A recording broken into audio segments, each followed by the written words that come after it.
But oh boy, I'm get on mute, so I'm gonna let you cook. I'm gonna get on mute, so because I know he finna talk, so I'm gonna go on mute. I am about to plant my flag, brother. I am planting my flag. I have made this declaration on June 10th, not Juneteenth. Juneteenth is coming up, but on June 10th, I have made my declaration. I am on the John Collins to Memphis train. If y'all watched the last podcast, the night before we recorded, which was on a Saturday, I was just kind of going through some guys before we got the show ready. And I was like, man, what would be a caveat? What would be just a different, way that the Grizzlies could go on this? Because we all talked about centers. We like, oh, we got to have a center, mainly because we won't rebound it. But we also have talked about the possibility of having a 5-out offense. Well, the reality of it is, if you have a big bruising center like, whoever Steven Adams 2.0 is that people say that they won't, the reality is you're not getting a 5-out offense with that. And if you want to make that a reality, you're probably going to need to have your starter part of that identity. And what that means to me is that you're probably going to have Jaren Jackson Jr. start at the 5, or you somehow find another guy that's a center that's an amazing fit and being a 5-out guy. He fits that mold perfectly of what this team needs if that's what you want to do.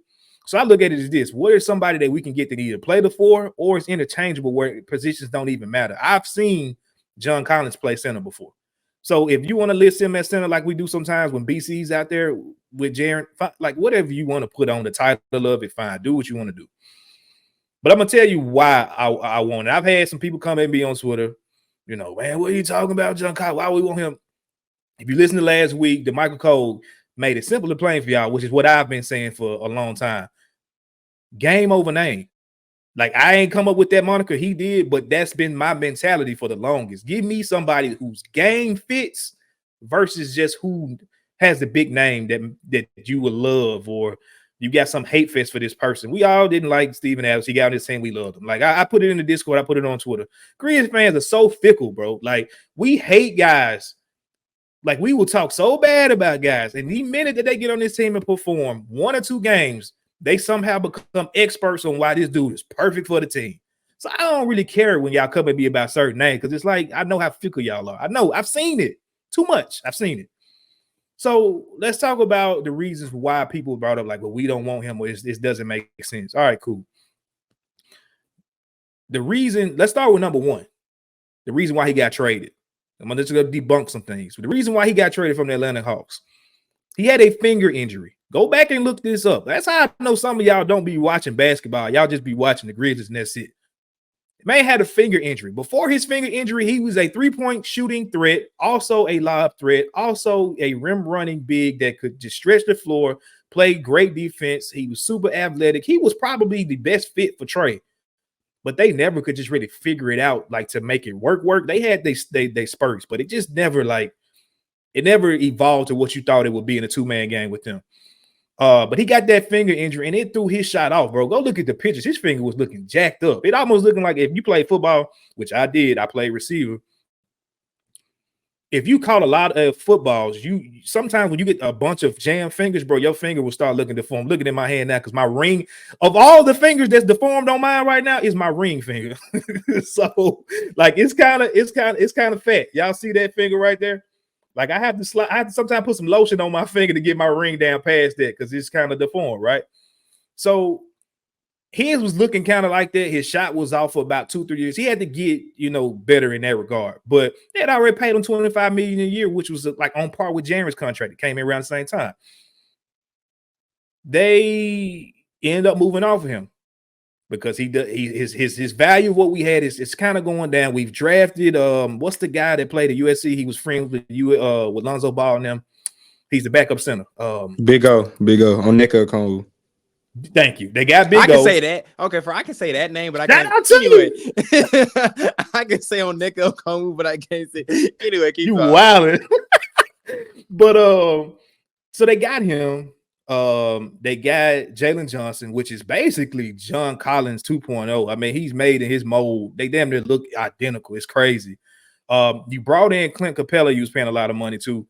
at that point, with the financial constraints that you under, with you paying super maxes to, Trae Young, you probably want to bring in another wing, which they did. They got a lot of money issues over there in Atlanta. Somebody had to go. And so the person that's on the decline, honestly, at that point, because of an injury, let's move him. People say it's a salary dump. Yeah, because he was injured, bro. Like, it happens. So cool. I get that. But then he goes to Utah, and guess what happens? His fingers is finally healed, and the man is back to shooting threes, 37% from three last year, by the way. And let's just talk about his numbers: 15 points, almost 9 rebounds, a block a game, 62% true shooting percentage, 37 from three. You cannot tell me that does not work next to Jaren Jackson Jr., especially if your idea is to run a 5-out offense. The guy is almost at 9 rebounds, which we need. He's stretching the floor with his 3 ball, and he's a rim runner. He is the perfect person to put in between Ja and Jaren. We've always talked about why Jaren cannot develop or doesn't develop a 2-man game, pick and roll game with Jaren. Okay, bro, let's just move on from it. If it's never gonna happen, it's never gonna happen. John and Ja can do that though, and Jaren can either be in a dunker spot, he can be spaced out for 3. He can be doing whatever he wants to do to get integrated to the offense. That's up to Taylor Jenkins. Looking at you. So that's why it works. Like, I always tell people, like, tell me in basketball sense why it does not work to have a guy. You must switch it on even on defense, right? You talk about the Nuggets taking their situation to the next level. What really put them in a position to start like breaking through that ceiling that they had? It was Aaron Gordon. It was Aaron Gordon, bro. Aaron Gordon. These 4s are the guys that are mainly playing defense on like the star bigs. It's not the centers because they too slow. They probably operating, doing certain things. Like, the 4s are the guys that are playing majority of the defense on the best bigs. John Collins can do that for you. He can keep Jaren out of foul trouble. He's athletic enough to get up there and block just like Jaren does from the backside on ball. Like, defensively, it fits. He's switchable. You got 2 bigs that can switch in, pick and roll situations. So let's talk about the contract, $25 million, because that's another thing. He made too much money. Bro, this cap is going up 10% every single year with this new TV rights deal that's going into play.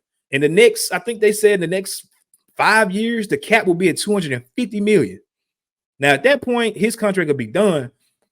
But look at it like this. If his contract is $25 million and the cap is 250%, $250 million, that's 10% of the cap.